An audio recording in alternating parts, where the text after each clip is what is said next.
समंदर से चिड़िया की लड़ाई। चित्रकूट नाम का हरियाली से सराबोर एक सुंदर सा जंगल समंदर के किनारे ही बसा हुआ था। उस समंदर के किनारे पर एक आम का पेड़ हुआ करता था, जिस पर एक चिड़िया अपने घोंसले में उसके अंडों की देखभाल करती हुई रहती थी। एक दिन जब चिड़िया समंदर के किनारे बैठी हुई थी, तब उसके पास एक तोती आई। सुना तुमने चिड़िया, वातावरण की जानकारी देने वाले बंदर ने एक सूचना दी है। कहा कि हमारे जंगल में आने वाले कुछ ही दिनों में भयंकर बरसात होने वाली है। उसने चेतावनी दी है कि कोई भी अपने घोंसले से बाहर ना निकले। और तू है कि जंगल से इतनी दूर यहाँ पर अकेली रहती है, किसी भी बात को गंभीरता से लेती नहीं।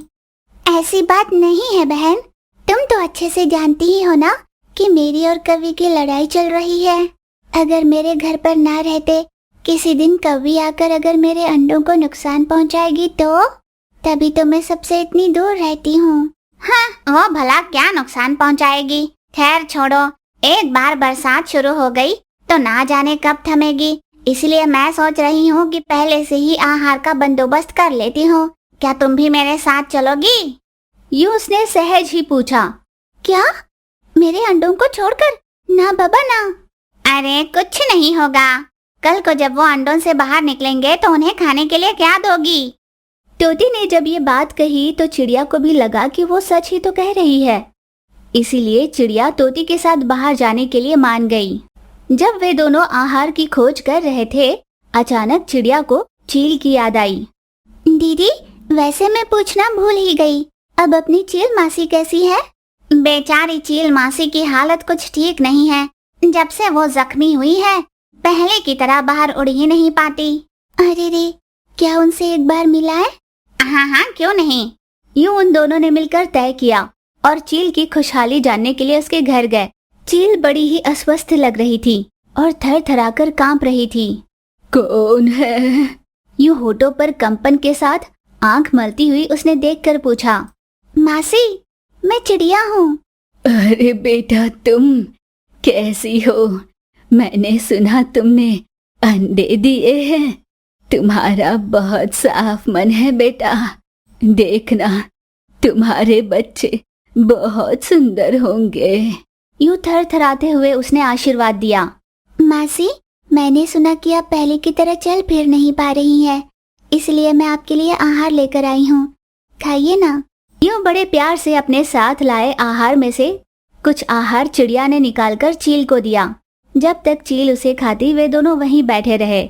फिर ध्यान रखने के लिए कहकर चिड़िया और तोती वहां से चले गए। ये तुमने क्या किया? लाए हुए आहार में से आधा तो तुमने चील को ही दे दिया। कोई बात नहीं दीदी, वो बूढ़ी हो गई है और कमजोर भी। मैं कुछ दिन भूखी रह लूंगी, कोई बात नहीं। यूं दोनों बात करती हुई उड़ती चली जा रही थी कि अचानक बरसात शुरू हो गई। कड़कती बिजली के साथ तूफानी हवाएं भी चल रही थी, जिस वजह से उड़ना नामुमकिन हो रहा था। और इसी वजह से पास में ही रहे एक पेड़ पर तोती और चिड़िया जाकर बैठ गई। दीदी, मुझे बहुत चिंता हो रही है, वहाँ मेरे अंडों के पास कोई नहीं है। घबराओ मत बहना, कुछ नहीं होगा तेरे अंडों को, देखना। यूं तोती ने उसे हिम्मत दी। 2 दिनों के लगातार बरसात के बाद जब वो थमी तो चिड़िया तुरंत अपने अंडों के पास उड़कर चली गई। पर उसने देखा कि आम के पेड़ के ऊपर उसके अंडे थे ही नहीं। मेरे बच्चे कहाँ है? कहाँ है मेरे बच्चे? यूं घबराई हुई चिड़िया जब अपने अंडों को तलाश रही थी कि वहाँ पर कबूतरी आई।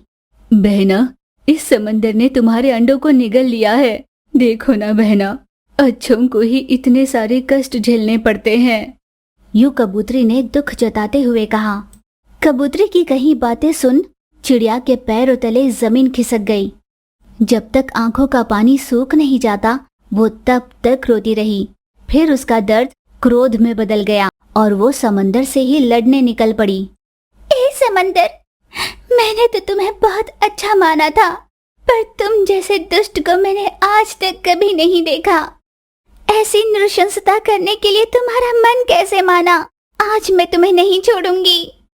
यूं भड़की हुई चिड़िया समंदर के पानी में चोंच मार मार कर उसे चुभाने लगी। वहां पर आई बाकी पक्षी ने उसे रोकने की बहुत कोशिश की, पर वो लगातार उसे चोंच मारे जा रही थी। कुछ देर के बाद बाकी सभी पक्षी वहां से निकल गई, पर चिड़िया समंदर को लगातार कोसती हुई दिन रात उसे चोंच मारे जा रही थी। वो रुकी ही नहीं।